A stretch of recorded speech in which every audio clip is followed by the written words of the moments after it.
Well, good day everyone, welcome back to the workshop. A very quick video for you today before I get on with this custom knife build I'm doing for a mate of mine. I'm working on this knife grinding jig. I suppose you can call it a knife grinding plate as opposed to the floor jig as I call it. But I haven't really shown anyone much. I did get one question about it on a video, but I haven't really had much interest in it, so I haven't really showed it. But there is one small issue with it which is very hard to describe, but there is a certain spot on the knife bevel which is hard to grind with that floor jig. It's alright on straight grinds, but any that have got a curve in the blade, it's a little bit difficult to get the perfect grind on it. So I started looking into a way in which I could adapt this, and what it would mean is putting a hinge at the top here, so you grind backwards and forwards and then the top will flip over, which will give you the grind for the curved section. So in other words, this section here. Now when I really stopped to think about it, all I was really doing was, with that floor jig, is keeping that knife on exactly the same angle every time. Now although you can move it relative to the flat platen like this, although you can move it this way, you can hold that straight and you can get a nice steady grind on it. But as I say, there's one section that is pretty difficult, and it's always this little bit here at the top, at the transition between the flat and where the bevel starts. It tends to taper away, and it's something that I was always able to get over if I was very, very careful. It's hard to describe how I was doing it, but I was able to do it. But if I were to try and flip the top over, what I was really doing was enabling that top to swivel over in the same, on the same angle, on the same plane, same angle I suppose really it is. And then I remembered, if you go to a channel called Berg Knife Making, I think Dan Berg his name is a really good knife making channel. What a nice guy he is. He created, well, I don't know if he created it, he probably just, you know, he was inspired from somewhere else. But what he did is he adapted, got a flat plate and cut a little recess in it for the belt to go in, and I'll just show you a bit closer, which is this idea. But just with this alone, this is the result I'm getting, which is absolutely extraordinary. I've got this bevel. This is just mild steel. It's just a piece of 8mm mild steel that I'm using to practice on. But these are the bevels I'm achieving off it. And it's so controllable, it's unbelievable.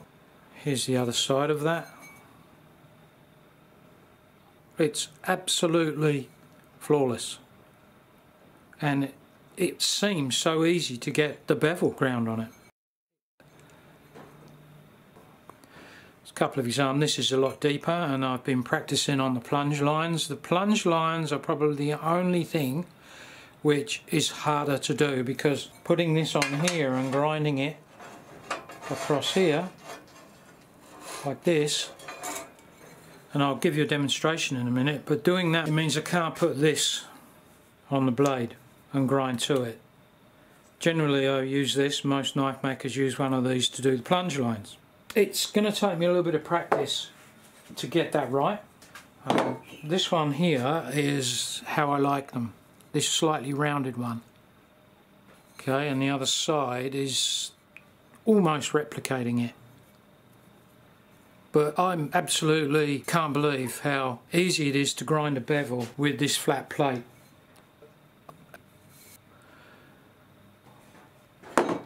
Give you a demonstration in a sec. But now the guy Dan Berg, his flat plate I think is something like 6mm, and it's really solid.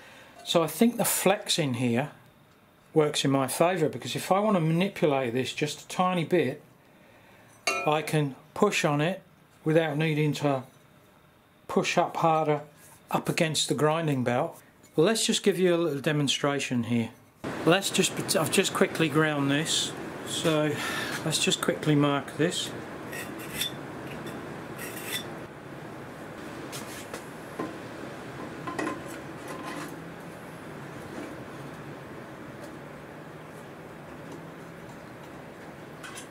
There we go, so that's pretty quick.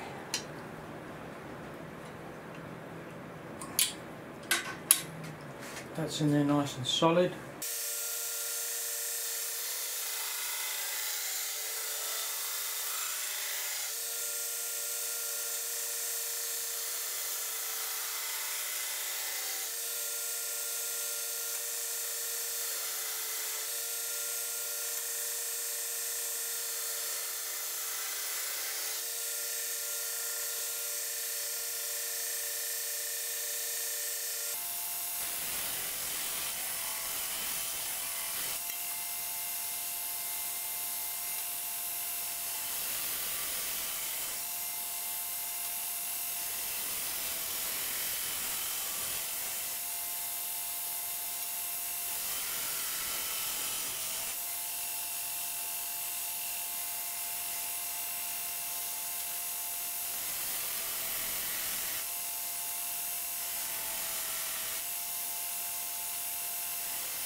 Alright, so that's the one I just ground. And you know, it was only part way through the grind because it's just trying to show you how this thing works. I've just been for a cup of tea, that's why it looks like it's a bit of rust on there already. It's really easy to use, and I just want to show you once again what I was able to achieve a bit earlier. Here we go, there. And of course that's just a that's a 50 grit belt. And as we know, the slower you go on a rough belt, the finer the grind lines are, I should say. But yeah, I mean, extraordinarily consistent, perfectly lined grind lines. I honestly think this is the thing I'm going to use from now on. And I'll just take that off and just show you. So there you go. I've just got an extra piece of tubing on there to take this wider hole at the bottom of this grinder, but you can see here that's the original platen that came with this little jig set up here, and all I've done is bolted through here, right there, so there, countersunk on this plate. So honestly, it's a really easy thing to set up. And amazingly good bevels. It's adjustable, I can get almost any angle I want. So that was a quick video just showing you what I've been up to today. So honestly, I think this is going to be the jig I'm going to be using from now on. Maybe it'll be a combination of the two, get the bulk of the grinds off with the floor jig and the fine grinds with this. I'll see how I go, but guys, let me know what you think. But don't forget to go and check out Dan Berg's grinding plate that he uses and demonstrates. So honestly, it's not my idea, that's where I got it from, and I don't think I'd seen it before then. So let me know what you think, and I'll be seeing you again very soon. Adios.